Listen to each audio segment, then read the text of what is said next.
Bonjour, la vidéo du jour aujourd'hui, ça va être le démontage presque complet du Mighty et puis le remontage aussi. Pour le Crafty, c'est sensiblement la même chose. Alors pourquoi le démonter? Comme vous devez le savoir, la garantie est valable 2 ans. Et donc, tant que le Mighty est sous garantie, il n'y a aucun problème, hein. Vous faites une RMA à la maison mère.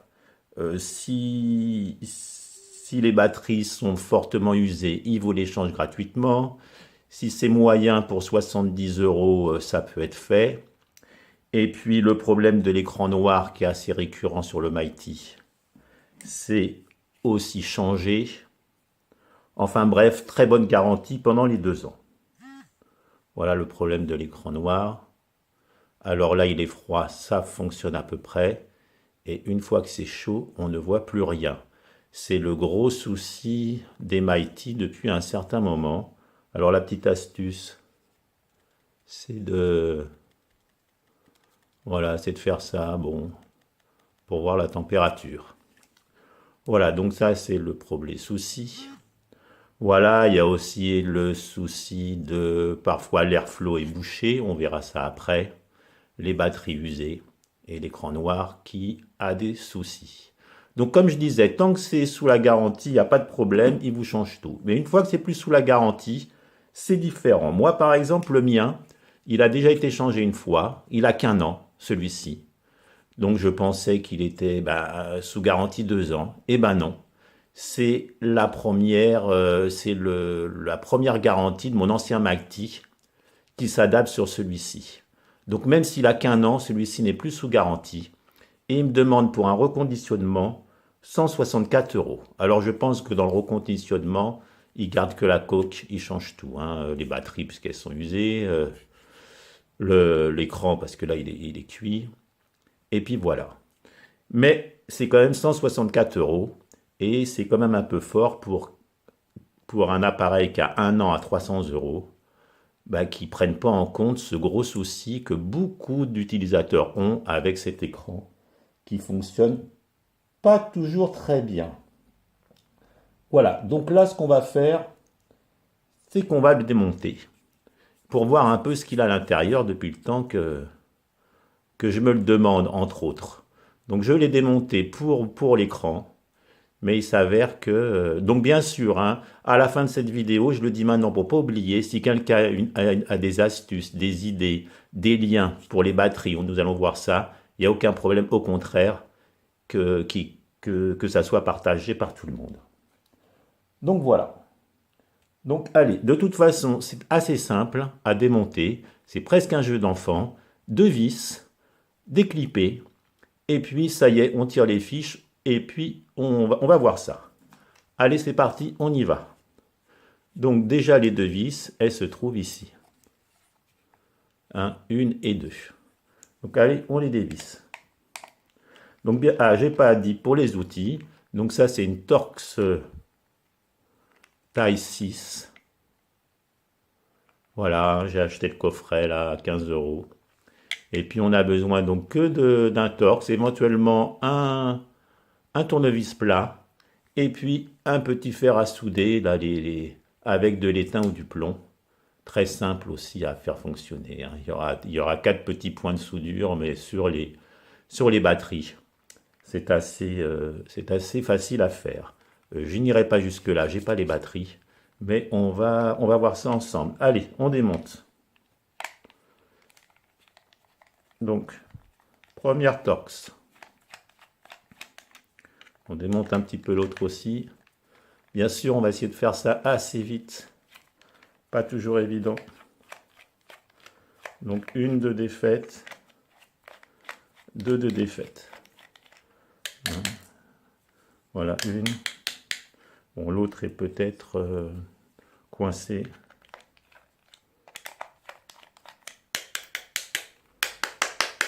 Bon, c'est pas un problème. Donc là, on le déclipe tout simplement. On enlève l'unité de refroidissement. Et là, on le déclipe. Voilà. Donc, c'est assez simple. Et maintenant, dans ce sens-là, je pense que c'est mieux. Et là, pour l'ouvrir, il suffit de tirer dessus. Et là, de pousser un peu en avant. Pareil pour... Là, il a dû... Là, vous voyez, il est allumé. Je l'éteins. Voilà l'intérieur. Donc, vous avez vu, pour le défaire, c'est vraiment très, très simple. Deux vis. Et voilà. Donc là, nous avons les deux batteries. Nous avons le four. Voilà. Et puis la carte imprimée. Alors, si on voulait changer jusque les batteries, bah écoutez, hein, on l'enlève. Voilà. Donc là, je l'avais déjà fait, bien sûr. Donc, voilà. Donc, comment c'est mis? Bah écoutez, il y a le capteur de chaleur, hein, pour la batterie, hein, qui vous dit en erreur si toutefois c'est trop chaud. Et puis, il y a tout simplement, ici, eh ben, un contacteur. Et voilà. Et là, la batterie est enlevée. Donc, pour les batteries, hein, donc après, nous allons démonter le reste. Mais pour les batteries, on va passer par là. Il faut donc acheter des batteries à... Il y a un nom pour ça. Des batteries à onglet. Voilà, puisque on ne peut pas souder directement la soudure sur la batterie, puisque ça chaufferait la batterie. Donc là, il y a deux onglets. Donc je me suis renseigné. Donc ces batteries-là, c'est cette référence, hein, qui était marquée dessus.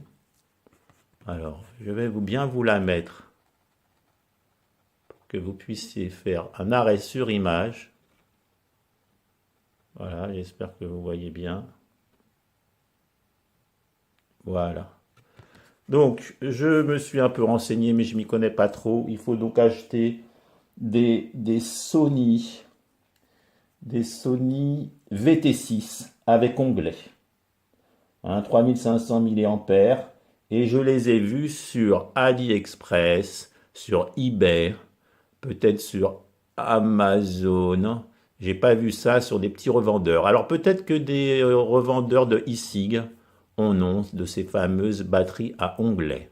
Et là, pour la changer, il suffirait de prendre son fer à souder, de chauffer la soudure, elle saute, hein, le positif et le négatif, et de tout simplement, avec là, chauffer un petit peu le fil, chauffer un petit peu l'onglet, et puis mettre une goutte d'étain, et puis de refaire le même système, bon, d'enrouler avec du scotch, avec ce que vous voulez.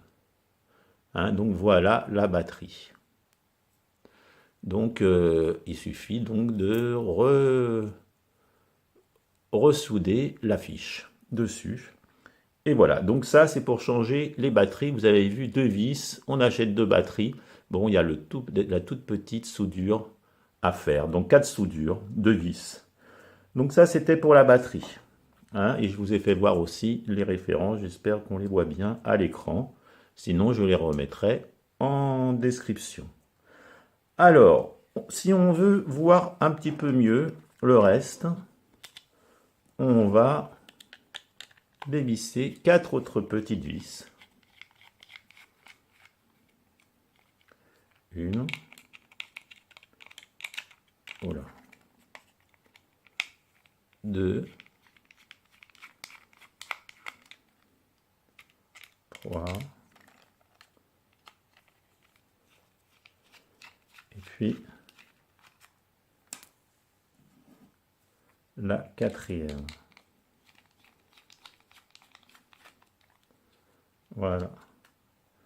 Donc là, on a la 4, ça fait 4 et 2, 6 pour démonter le Mighty entièrement pratiquement.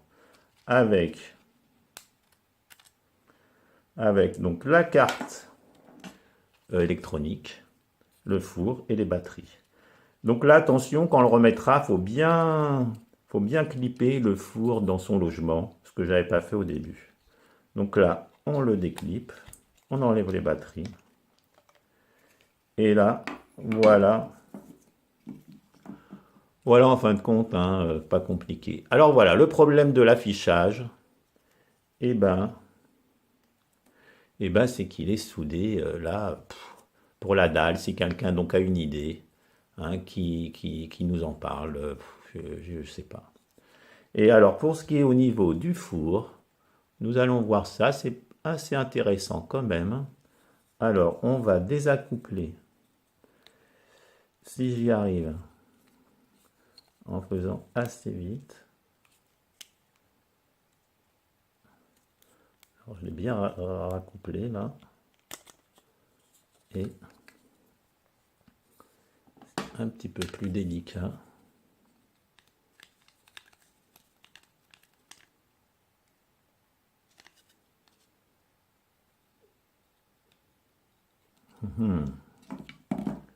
Pas facile avec la caméra.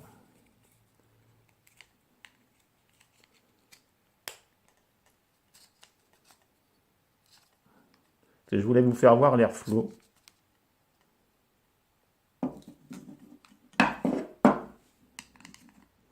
Je suis un peu stressé parce que le temps passe. Voilà. Voilà une. Alors, vous voyez, c'est quand même tout simple.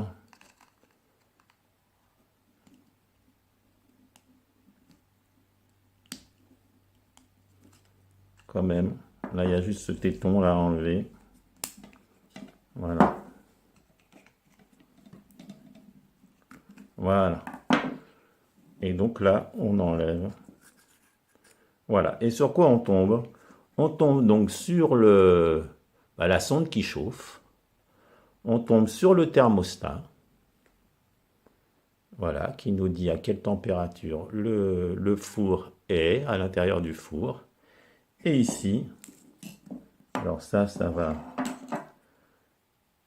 faire penser sur le Facebook à une petite devinette. Voilà, c'était ça. Et donc là, vous voyez, on a le trou de airflow qui est sur le côté. Hein, quand on souffle ici, forcément, ça sort par là. Et parfois, ça peut se boucher. Donc j'ai vu qu'il y avait aussi un pas de vis ici, que peut-être pour enlever, que j'ai pas démonté. Mais par contre, avec peut-être un fil de pêche, en l'insérant, j'ai réussi pratiquement à aller de l'autre côté. Donc peut-être en essayer ou enlever la grille, hein, et puis peut-être par ce côté-là, hein, la grille est dedans. Donc voilà, voilà comment c'est mis. Hein, donc vous voyez, en fin de compte, hein, c'est quand même assez simple tout ça. Donc pour déboucher, ben voilà, hein, vous avez vu le système, hein, l'airflow est là. Et oui, et je pense que justement, vous voyez, toute la tige chauffe, elle est dedans, on tire l'air par ici, donc l'air s'enroule en spirale, et donc va chauffer, et donc va faire de la convection, parce que l'air chaud passera dans les plantes médicinales. Et puis, je pense aussi que le bout touche le four et qui fait aussi un petit peu de conduction. C'est pour ça qu'on dit que c'est hybride, convection-conduction. Voilà. Donc écoutez, on va le remonter. Allez, on va voir. Hein. Je ne voulais pas le remonter pour la vidéo, mais il y a une petite astuce ou deux. Donc là, on vise bien. Ça se passe comme ça.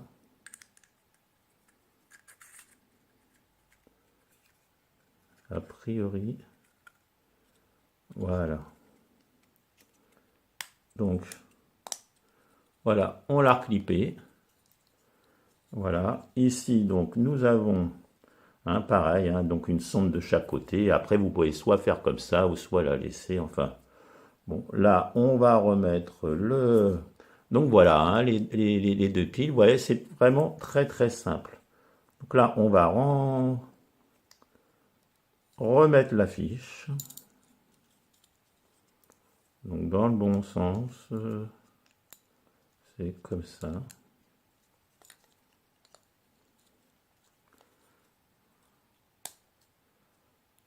Voilà. Elle est mise. Elle est mise. Voilà, et donc, bah voilà, il suffit donc là de remettre donc ça dans le bon sens, comme ça peut-être.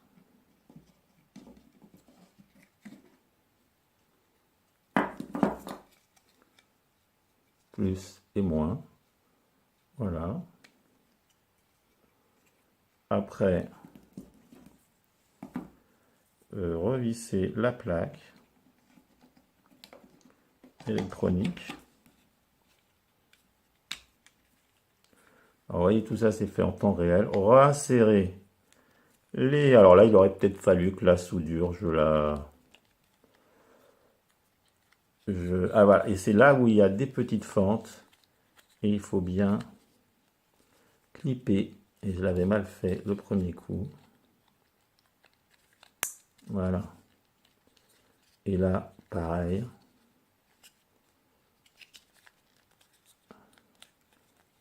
Voilà, en bas. En espérant. En espérant que c'est bien mis. Voilà, et puis ça, j'avais mis un élastique. Ok, donc là, on va revisser. Je sais que c'est, il faut bien remettre ces 4 petites encoches dans les 4 petits, et je crois que c'est pas fait. C'est ça qui est un petit peu compliqué. Puis à remettre le... Bon, alors là, on va remettre les 4 vis. Alors, on est à 16 minutes.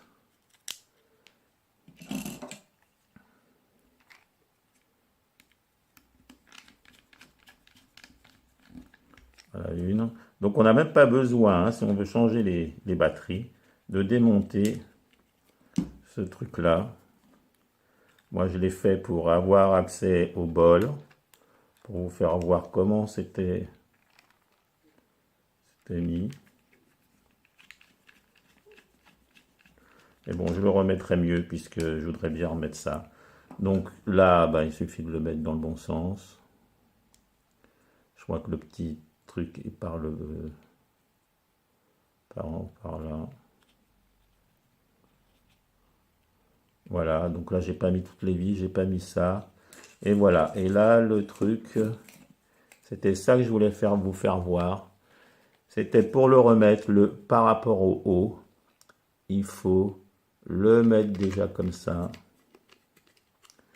Et là, voilà, le truc s'est enlevé, mais c'est pas grave. Bien le clipper. Et c'est ça qui... Voilà, voilà. Donc on est bien, voyez-vous, on le met bien, on le met. Allez.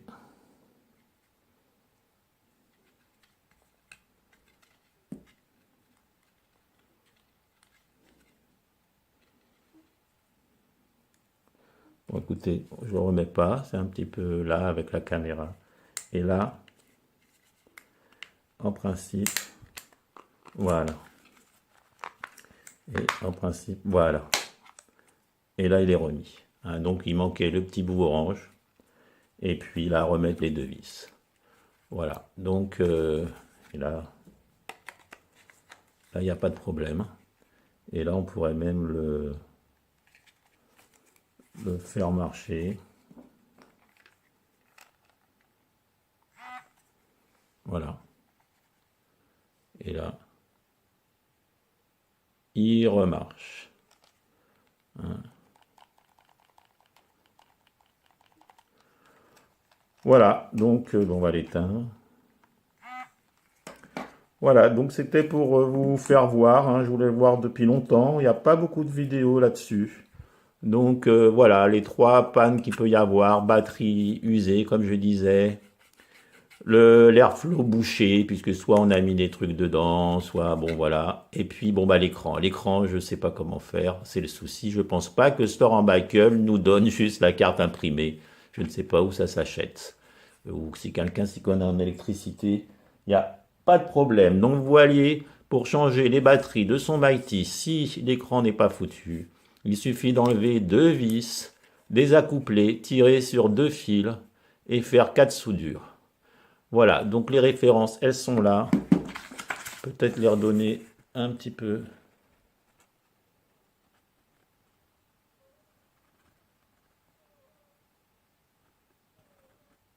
Voilà. Et puis donc, pareil, si vous avez un lien mieux que les Ali, les Ama, et les eBay, voilà, si vous avez quelqu'un, un petit revendeur français qui peut nous vendre, en plus, sur, par exemple, AliExpress, je crois que les 4 batteries sont à 16 euros. Donc voilà, c'est vraiment pas cher. Donc voilà, j'espère que ça vous a intéressé. Et puis, eh ben, écoutez, je vous souhaite bonnes vacances qui partent en vacances. Je vais peut-être aussi partir un petit peu. Je ne sais pas encore si j'aurai l'occasion de faire des vidéos avant ou pas. Voilà, si vous avez des questions, bien sûr, hein, en commentaire, n'hésitez pas. Allez, je vous dis à la prochaine. Salut!